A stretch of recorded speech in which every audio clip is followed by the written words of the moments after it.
그래서 개인회생하기가 어렵고 개인 사업자가 아니라 급여소득자라서 새출발기금도 어렵고 다중채무자라서 개인채무자보호법에 따른 채무조정도 어려운 사람은 워크아웃을 갈 수밖에 없겠죠.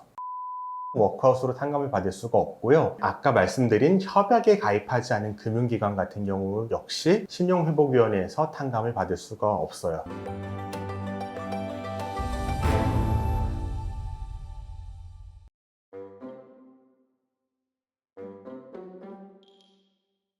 개인회생을 포함해서 네. 지금 한국에서 채무조정할 수 있는 제도들이 좀 여러 개 있는 것 같아요. 어떤 것들이 있는지 한번 쭉 비교를 한번 해주시면은. 학술적으로 정리하기 좋은 방법이 있고 설명하기 좋은 방법이 있는데 간단히 정리라고 그 다음에 설명을 할게요. 크게 봐서 공적 채무 조정이 있고 사적 채무 조정이 있어요. 공적 채무 조정은 법원이 개입하는 거예요. 이게 개인회생과 파산이고요. 사적 채무 조정은 법원이 개입하지 않고 민간 기관이 하는 거예요. 그것이 신용회복위원회의 워크아웃과 개인채무자보호법에 따른 사적 채무조정이 될 수가 있어요. 그리고 방금 말한 사적 채무조정 두 개의 차이는 뭐냐면은 워크아웃은 집단적인 채무조정이에요. 신용회복위원회의 협약에 가입한 금융기관을 전체적으로 함께 채무조정을 하는 것이고요. 개인채무자보호법상 개인채무조정은 특정 금융기관과 1대1로 채무조정을 하는 거라고 볼 수가 있어요. 이제 정리를 했으니까 하나씩 순서대로 좀 설명을 드릴게요. 가장 간단하게 말해서 제가 신한은행에 2천만 원의 대출이 있다고 볼게요. 제가 일을 하고 생활비를 쓰고 이러다가 갑자기 실직을 하면서 이 빚을 갚는 게 어려워졌어요. 그러면은 제일 처음으로 시도해 볼 수 있는 게 현재는 아니지만 2024년도 10월 17일부터는 신한은행에 대해서 개인 채무 조정을 신청을 할 수가 있어요. 개인 채무 조정을 신청을 하게 되면은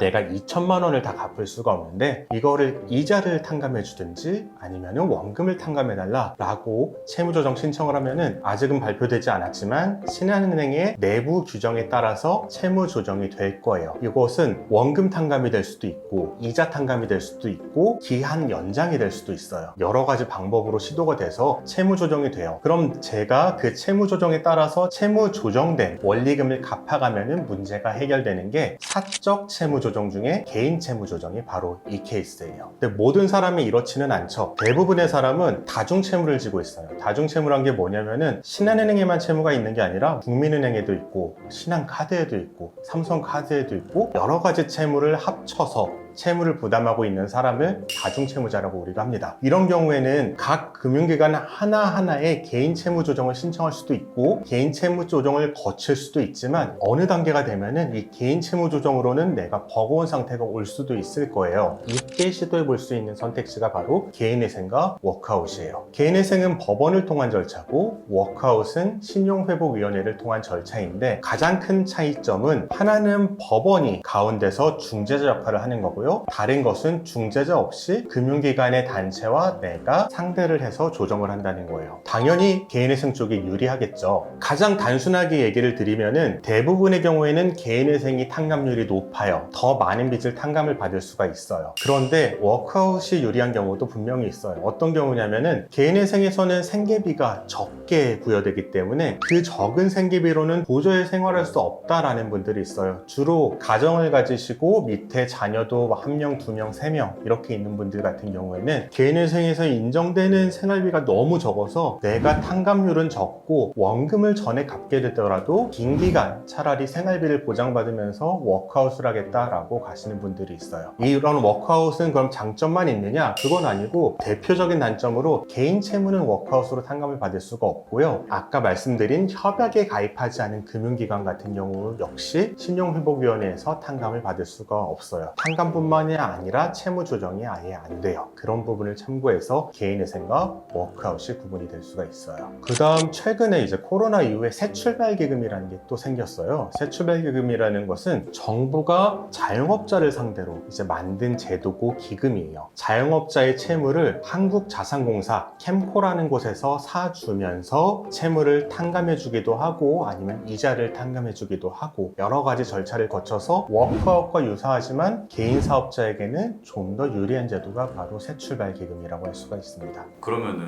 지금 개인 파산은 못 뺀다고 하더라도 한 네. 4개 정도 나온 것 같은데 네. 이 중에서 제일 유리한 건 어쨌든 개인회생인 거잖아요.